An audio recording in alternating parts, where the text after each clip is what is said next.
C Keralam award നിശയിൽ lifetime achievement award കരസ്ഥമാക്കിയ നടൻ ജനാർദ്ദനോടൊപ്പമുള്ള മമ്മൂട്ടിയുടെ വീഡിയോ ഏറെ ശ്രദ്ധ നേടിയിരിക്കുകയാണ്. താൻ മലയാള സിനിമയിൽ വന്ന കാലത്ത് ഒരു പരിചയക്കാരൻ എന്നു പറയാൻ ജനാർദ്ദനൻ ചേട്ടൻ മാത്രമേ ഉണ്ടായിരുന്നുള്ളൂ എന്നും കരിയറിന്റെ തുടക്കത്തിൽ തന്നെ അദ്ദേഹം എന്നെ ഏറെ സപ്പോർട്ട് ചെയ്തിരുന്നുവെന്നും തനിക്കതിൽ വളരെയധികം സന്തോഷം തോന്നിയിട്ടുണ്ടെന്നും വേദിയിൽ മമ്മൂട്ടി പറഞ്ഞു. ഞങ്ങൾ തമ്മിൽ ഒരുപാട് കാലത്തെ പരിചയവും പഴക്കവുമുണ്ട്. മലയാള സിനിമയിൽ ഞാൻ വന്ന സമയത്ത് വളരെ കുറച്ച് ആളുകളെ ഉണ്ടായിരുന്നുള്ളൂ. സ്വന്തം നാട്ടുകാരൻ എന്ന നിലയിൽ പരിചയക്കാരൻ എന്ന് പറയാൻ ജനാർദ്ദനൻ ചേട്ടൻ മാത്രമേ അന്ന് ഉണ്ടായിരുന്നുള്ളൂ. പലരോടും അദ്ദേഹം പറയുമായിരുന്നു മമ്മൂട്ടി എന്റെ നാട്ടുകാരനാണെന്ന്. അന്ന് ഞാൻ മലയാള സിനിമയിൽ ഒരു തുടക്കക്കാരൻ മാത്രമായിരുന്നു. അക്കാലത്ത് അത്രത്തോളം എന്നെ സന്തോഷിപ്പിച്ച ഒരു അംഗീകാരം വേറെ കിട്ടിയിട്ടില്ല. അന്യനാടുകളിൽ ചെല്ലുമ്പോൾ നമ്മുടെ നാട്ടുകാരായ ആളുകളെ കാണുമ്പോൾ സ്വന്തം ഭാഷയിൽ തന്നെ സംസാരിക്കുമ്പോൾ ഒരു സന്തോഷവും സമാധാനവും കിട്ടും. അതുപോലെയാണ് ജനാർദ്ദനൻ ചേട്ടനെ കണ്ടപ്പോൾ. അദ്ദേഹം വൈക്കത്തുകാരനാണെന്ന് അറിഞ്ഞപ്പോൾ,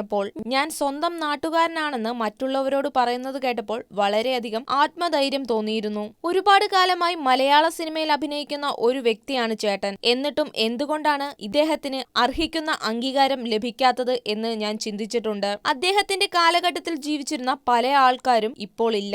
അവർക്കൊക്കെ ഒരുപാട് അംഗീകാരങ്ങൾ കിട്ടിയിട്ടുണ്ട്. ഇപ്പോൾ ജനാർദ്ദനൻ ചേട്ടന് സി കേരളം കൊടുത്ത അംഗീകാരത്തിനും സ്നേഹത്തിനും നന്ദി. ഈ അടുത്ത കാലത്ത് നടന്ന ഒരു പരിപാടിയിൽ ഞാൻ ജനാർദ്ദനൻ ചേട്ടനെ ഒന്ന് ആദരിക്കണമെന്ന് പറഞ്ഞപ്പോൾ അതിനുള്ള സംവിധാനങ്ങൾ ഇല്ല എന്നാണ് സംഘാടകർ പറഞ്ഞത്.